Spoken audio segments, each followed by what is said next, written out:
Thank you for tuning in to Amra's Armchair Anecdotes.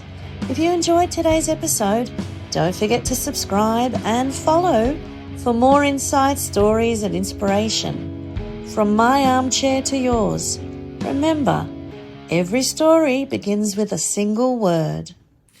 Welcome to Amra's Armchair Anecdotes. Today I'm here with Demet Divaroren. We've actually been friends for a long time, and you are an award-winning author of Living on Hope Street. You're the co-editor of Growing Up Muslim in Australia, which is an anthology we co-edited together. You were born in your mother's childhood home in Adana, Turkey, migrated to Australia with your family when you were 6 months old, grew up on the outskirts of Melbourne. I love this sentence. Her language was a fusion of English and Turkish words, a phonetic random mix of strong vowels and sneaky silent letters. Today, Demet's unique voice shapes her stories, which explore multiculturalism, cross-cultural relationships, racism, injustice, gender-based oppression, and what it means to be human.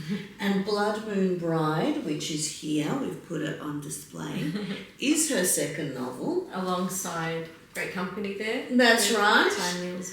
Time Meals Between Mountains. And so we're here to talk about Blood Moon Bride, but also just talk generally about writing. But welcome, Demet. Thank you so much for coming. Thanks for having me, Amra. I know we've had so busy, so many things going on, but we made it. Yes, we have. Finally, we've made it. Yeah, so I wanted to start sort of a little bit more with the beginning of your writing career, because you wrote several novels before Living on Hope Street, and there were rejections that lasted over a decade. Yeah. So what internal shift finally unlocked publication?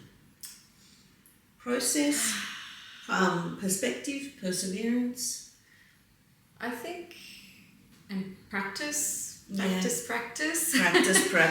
I think those early novels, so Odd Eight, which was shortlisted for the Vogel Award way back when I was eligible. Yes, because that was under 35. That's right, we're long past that one. And I was still studying at VU, Professional Writing and Editing diploma, so it was a practice novel, and I'm so glad that it didn't end up being published because it was undercooked. We had a lot of heart. It was, it's a beautiful story, and many of the themes that I was exploring ended up in Living on Hope Street, and also to an extent in Blood Moon Bride. So definitely perseverance. I just wouldn't give up. So it was like rejection for Odd Eight after, it was celebrated in such a beautiful way with the shortlisting. And then I wrote Road to Santa Fe, which I barely remember now. But again, I always seem to be exploring those really dark themes, intense themes, which is not necessarily a bad thing. It's not a bad thing. It's art and writing. It's all a reflection of real life. So, perseverance. After that was rejected. I don't know, 1,000 times, and then along came Growing Up Muslim in Australia. Now this was the point where my perspective changed a little bit, because of what I mean by that is perspective in terms of craft. Yes. So we edited thousands and thousands and thousands of words, and we were mining all these beautiful stories about dual identity, about crushing, those stereotypes, and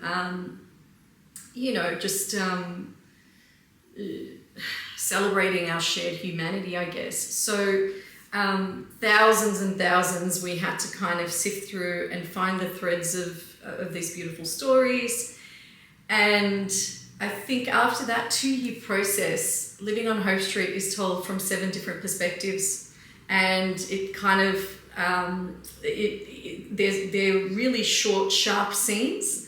So I think this book really helped me gain access to a new style of short, sharp sort of writing that really gave birth in a way to Hope Street. Yeah, I think for me also, because I went on and wrote my memoir after this, and I really feel that stepping into the shoes of being an editor and really, because there were some pieces we edited so much. Absolutely. And when because I've been using this quite a bit in the classroom, we kind of developed a style in terms of how we edited, and I can see how that style influenced me with my memoir and it influenced you in terms of, opening with an anecdote and then the action and stuff. Would it be fair to say, when we say edited, we absolutely respected the story, and I'm talking purely like words, like there was a story that was 10,000 words and we had to kind of condense to about 3,000. Yeah. So I think that's an important point to make. Yes, and we were working with people who are at different stages of their writing journey, and there were some lessons for us along the way with that. 100%. Yeah, but I don't know. It was a fascinating process, and I really feel like the apprenticeship that it gave me, like it really changed. And once I opened my eyes, like it almost feels like you opened your eyes to the editing part of it, and now we've got it. When we write, there's that. That's that always voice. There. Yeah. So that's great. So, so in a sense, I think you've answered the second question. So Living on Hope Street is a raw contemporary realism because it's dealing with the 7 characters. I'm actually sorry I forgot to bring it, because what I love about that book is the cover has got the silhouettes of all of the characters. And then when you're reading it, each character has got their name and their silhouette so that you know whose point of view it is. And it's a beautiful novel because it's the different perspectives and seeing the stories from the different perspectives. And it's really telling the story of Australia, of all the different the multiculturalism of Australia. Yeah, for sure. I love that about it. Can you tell us about Blood Moon Bride? Give me your pitch. What's your elevator pitch you've been practicing? Amra, I don't do elevator pitches because they last 15 minutes. My elevator sessions are quite long. I kind of get stuck in them. You're just like, ooh, and then. I try so hard. Like when I give a really condensed pitch, then I really omit some very key themes and points. And then you're like, actually. All right, give me the 15-minute pitch. Okay, so Blood Moon Bride. Blood Moon Bride. It is a story of Rhea. She lives in Manama Valley, and this is a valley that is ruled by quite a ruthless and greedy governor who is in the business of using and abusing people and taking away their rights. It is a world full of, oppression and injustice, and but also love and family and connection to land and connection to self. So Rhea is the governor Kyra. He sends boys off to war and marries girls off quite young so that they can help the valley and they can breed children. And Rhea and a lot of people are disgusted by this process, and she has a choice. Does she submit to this ruthless system or does she rebel? And spoiler alert, she does rebel, she does fight back, and for her efforts, she's sent to the Nest, a place to rehabilitate or brainwash valley folk into, submitting to this system. So it is, I know it sounds dark. Dystopia is dark. You don't have to apologize. When we read, we love dystopia. The world is a dark place. Can be. Yes. Is. And I feel like fantasy is a really beautiful way to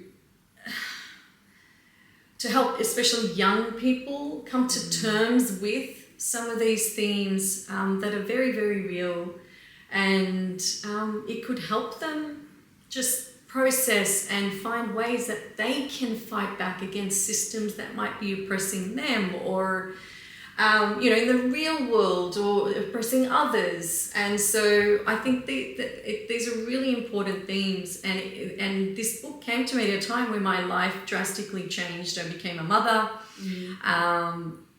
first to Zara and then to River. So I wrote many drafts of this story. To get to this story, I wrote many drafts of another fantastical sort of novel. And through that, I found Menema Valley. And then it was just this big, messy journey. But I wouldn't change it for anything, because for me, writing, especially in those postpartum anxiety days, writing was one of the best ways, I should say. There are other ways, of course. My family grounds me, but just sinking my teeth and my heart and my emotions and the creativity into a project really helped me take a step back from my own anxiety and just channel everything into this world. All of my passions, disappointments, my love, my hope for a better future, for a better world. So it really helped me in so many ways. See? Elevator pitch. We were stuck in it for about 10 minutes. Sorry. But that was beautiful, because you know what you're talking about, because we're both very dark writers. We both really explore dark themes. Yeah. And, we have walked in darkness, but we also walk in light. We Absolutely. are optimistic people who choose to be full of light, but we are aware. Yes, and the light. Thank you for reminding me. See, this is the elevator pitch. The things that I forget to say. But you said light, and light is absolutely at the core of this novel. Yes. And I asked the question, what is it that we inherit from our ancestors? How do we carry that inheritance, forward? And I think storytelling, art, song, dance, these are the things that they carry through generations, and they echo through generations, and they tell a story of those who came before. And I think there is so much light and also in the world, and so much beauty that is just worth fighting for. And I think, we read fiction, for example, I'm now in the crime fiction world. Yeah. So I read crime fiction to feel that sense of justice and to feel that sense of resolution. And it's the same with fantasy. We read it because it echoes reality, and it echoes what's going on in the real world, but it gives us that sense of resolution, that sense of justice, that sense of, rebelling and standing up for things matters. Yeah. And so, even though it is fiction, it really holds space, and, it is very important. And I especially think, young adult fiction, when we're writing for 15, 16-year-olds, writing for 15, 16-year-old selves. Yeah. That's the thing. We're always sort of writing what we wish we had, and the stories that we want young people to read. Even though there are so many of us who are adults and we still love young adult fiction. Yeah, absolutely. It's one of my favourite genres to read still. Yeah. I don't know, it's just so visceral and so real, and that sense of coming and becoming. Yeah. We're doing that throughout our lives, the coming and the becoming. Yes, we are always coming of age. I said this the other day. Where was I? School talk. Yeah. And I said, if you guys think that, adults have got it together, sure, we may have moments of, yes, we're so confident in our lives, in our, where we're at, where we're going. But then something will happen and it'll change all that. We have to regroup. So we're always coming of age, forever and ever. It's a permanent thing. Identity is constantly shifting. So I reckon that's very true. We're always evolving, and I think that's why I'm so drawn to YA. Because it's our first one. It's the first, and it's the primary. And it sets the tone. Yes. It sets the tone. So for me at high school, I went through a period where I was just like, D for Demet because I was kind of an underachiever and, that was my average grade. So until about year 10, I just kind of laughed along with my friends. Yeah, that's who I am. I fed that narrative, and therefore I became that narrative. So, and it took 3 words for me to change all that, and I've taken that with me through to adulthood. And even now, the words are, why not me? Yes. Why not me? Why can't I get good grades? Why can't I get published? Why not me? It requires a skill that all writers need, and that is the ability to write, to dig in to creativity. We've all got that as human beings, so why not me? So yes, it does. I reckon YA or our teen years, it does give us the foundation, and some of that does not change. So you discovered early on, you at least figured it out in high school. It took me until my early 20s to kind of figure out that I could achieve and that I could do things. Yeah. And it is. So yeah, those formative experiences were kind of, I think it's because it's so visceral, it's like the strongest ones, but then every decade after that we're constantly evolving. What held you back? Why 20s? For me, it was the fact because my mum was bipolar and life at home was so chaotic, there was no space at all to figure out me and to focus on me. It was always in reaction to. So it was only when I got married, because I married when I was very young, I was 19, I was still married to the same person, my husband for 28 years. And it was only because I was married, I was an adult, I had stability, I had space, and I had a cheerleader. I never had a cheerleader before that. I never had, because the thing about bipolar that a lot of people don't get is that it is something that makes people very self-involved. And so, it wasn't my mum's fault, but she was just incredibly self-involved, and so there was no space for me. I think that was it, having that stability to actually kind of be like, oh, what do I want? And what people don't understand, I remember when I was in my early 20s, so many people were like, being an adult, oh my God, paying bills and doing things. And I'm like, this is awesome!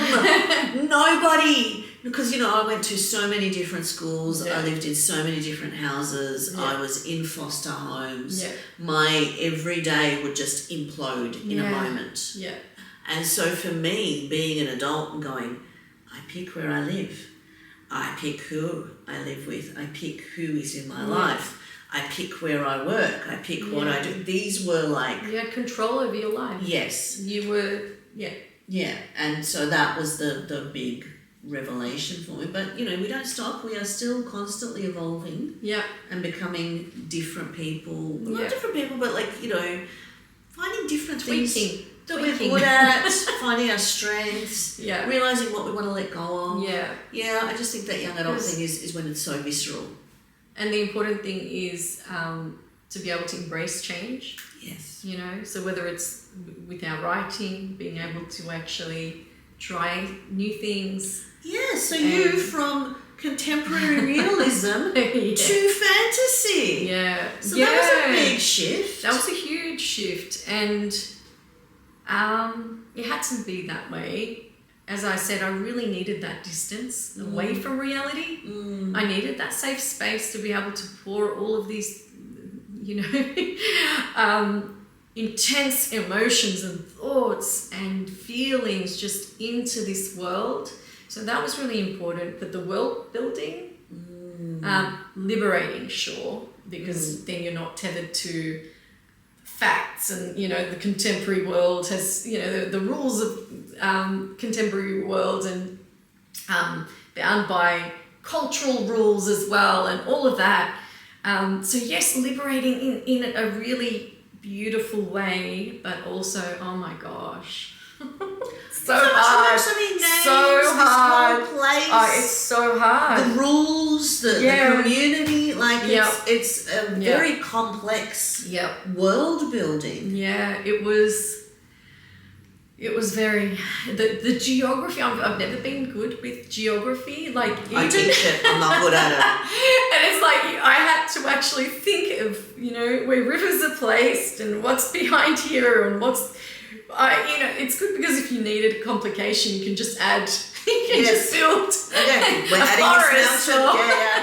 I don't know. So yeah, it was fun, but also got to a point where I was like, oh wow, this is a lot, and where I had to actually, create a map. Me with maps, I can't even draw stick figures, and I had to with an app. It was just hard, but wonderful experience, and I loved it. It's really fabulous. loved it. It's a great novel, and the latest news is it's being made into an audiobook. Yay! We were listening to you sent me your auditions. Yes, it's so exciting. Yeah, that will be the Blood Ring Bride audiobook will be published, I believe, early 2026. So that'll be great. It'll be lovely to see it reaching new audiences. And I think for young adult, I was actually having parent-teacher interviews, and I'm like, with students who are EAL students, and the parents are always like, what do we do? And I'm like, watch TV with subtitles on, listen to audiobooks, and have the physical book in front of you, because it's learning pronunciation. Absolutely. And I've been looking at some research in terms of, people who listen to audiobooks. It does help with vocabulary development. It's still as if you are reading it yourself. Yeah. Because there are some silly people who are like, oh, audiobooks are not as, like, you're not reading. Yes, you are. I've still got pictures in my head. Yeah, well, Zara and I were listening to snippets of the young adult audiobook just the other day, and she's like, oh, Mum, this doesn't sound like a book. It sounds like acting, or and I said, like, it's theatre, it's like a play, and she said yes, and I said that's the beauty of it. It gives you a totally different experience. And what I love about it is pronunciations. Yes, because especially like with your world, it's a whole fantasy world that is set, and so that, like, I'm liking how then people will hear the pronunciations of all the stuff. Do you know, funnily enough, I struggled more, like when Living on Hope Street audio was coming out, and I had to fill in a form with pronunciations and tips. Now, because it's set in multicultural Australia, we've got so many different cultures and names, and of course Mrs. Aslan, lots of Turkish kind of words in there. And so, oh my goodness, that was really, really difficult to just write it, like spell it out, or just, is it the phonetics of it? When I was doing my audiobooks, I recorded all of the names and all of the, because I'm like, they need to hear it. I was spelling it out, and I think possibly a few things I did record, but with this one, this is why I was like, nah, the world is universal. Guess what? All the names are universal. Yes. And they're, not straightforward. They're still exotic, sure. I don't like that term, but I can't think of a better one at the moment. But still, I wanted a universal feel to this world. It was really, really important to me. I don't... I even made it a point not to describe people in terms of,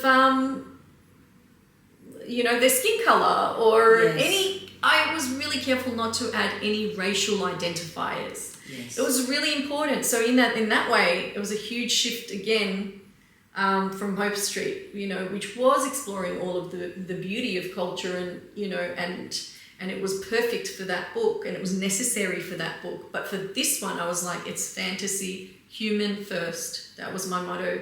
People who were reading this book I want them to be able to recognize their shared humanity with these characters. So for these characters, their humanity had to come first.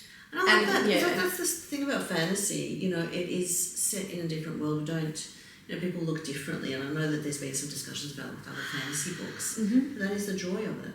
It is about just taking, you know, creating a different world. Mm-hmm. And within this world, yes, it has echoes to our world, but it still functions just for the themes, in a sense, and the story first.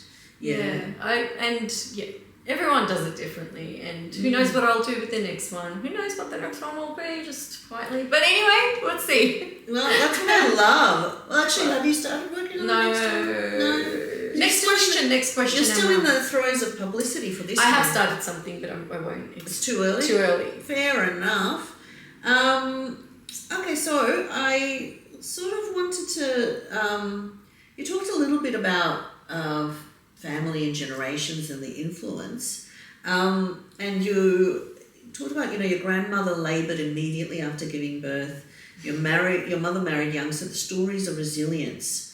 So what are the shifts that you see between, you know, like in the sense of how is that an inspiration? How is that an influence? How is that? Because I see that as an influence in your writing and in the way you're approaching it. But I just wanted you to talk about that. The women in our lives, and I mentioned like those who have come before and the echoes of their experiences and resilience. I always say I come from a long line of resilient women, and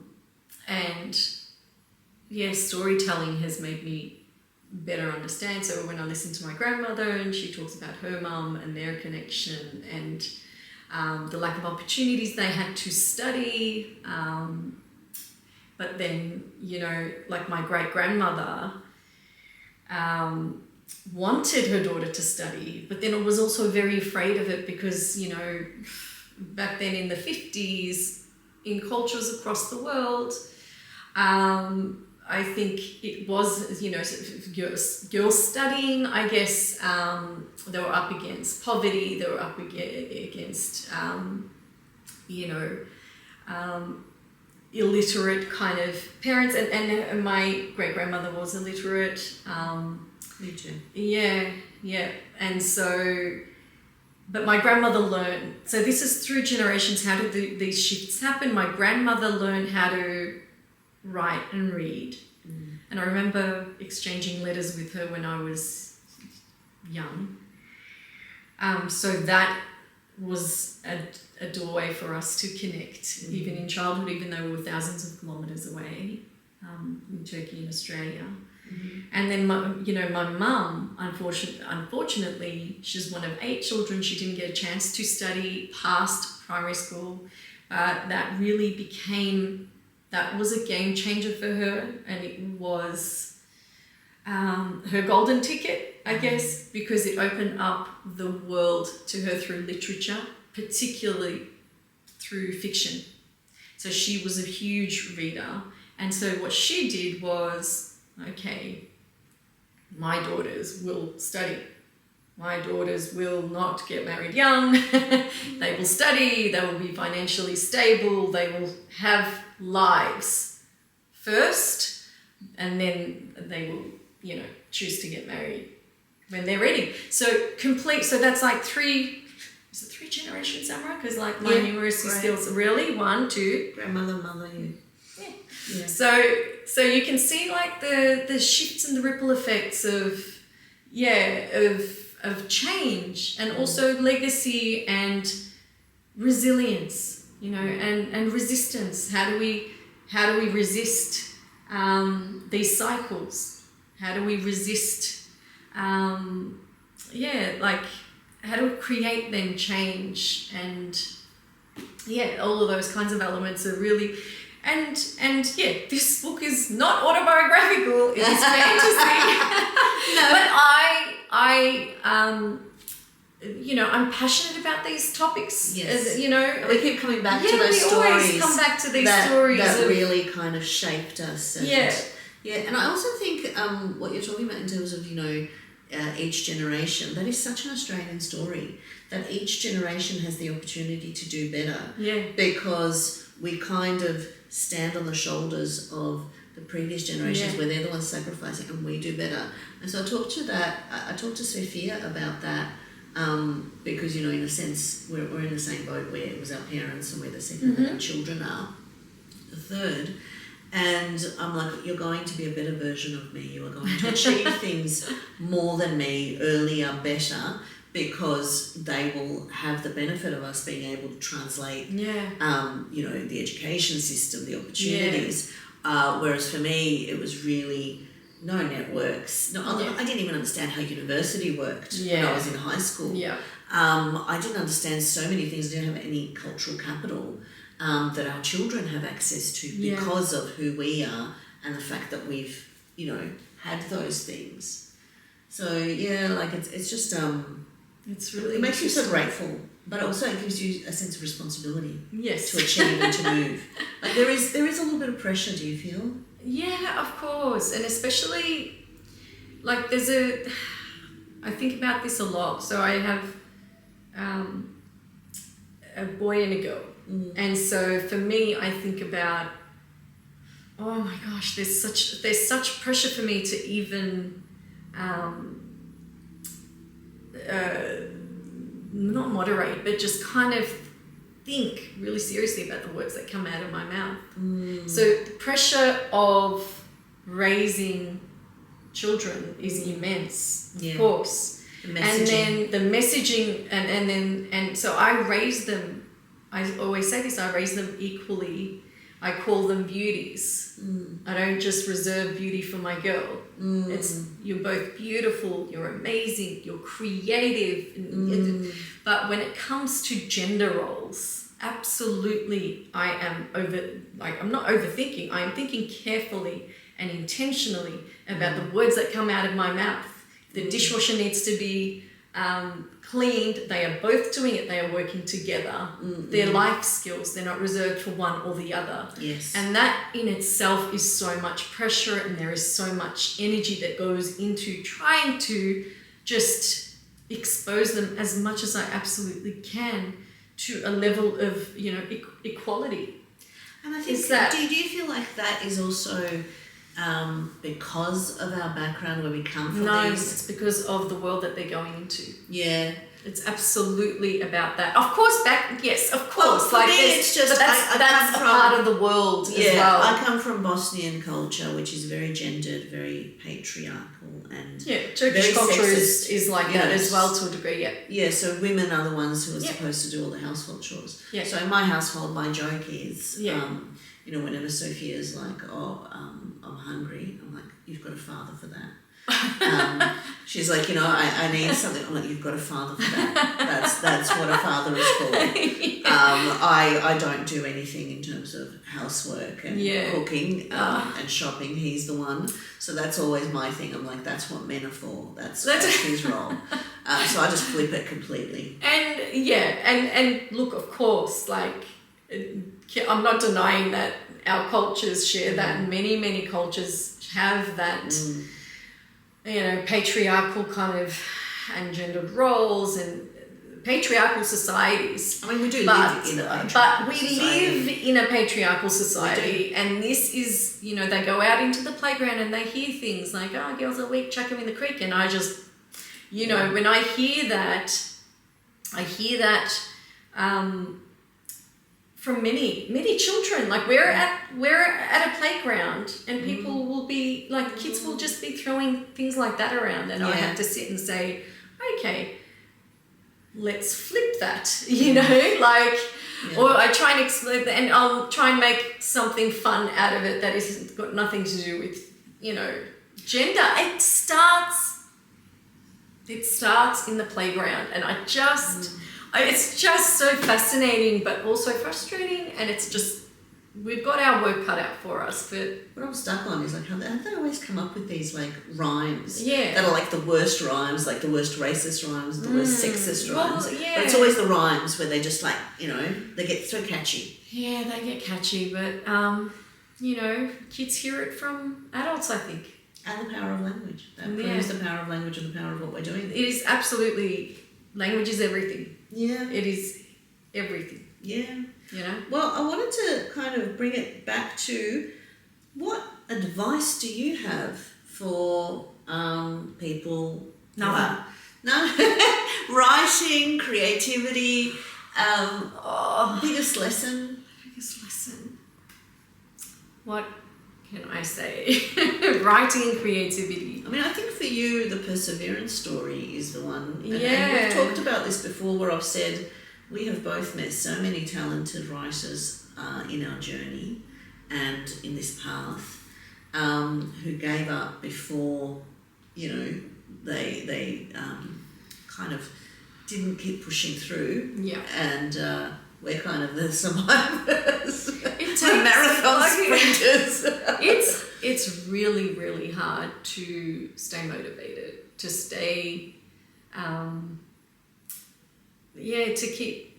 keep the faith, I guess. And it took 12 years until I published a novel, and I thought I would achieve that, I don't know, in a handful of years. Yeah.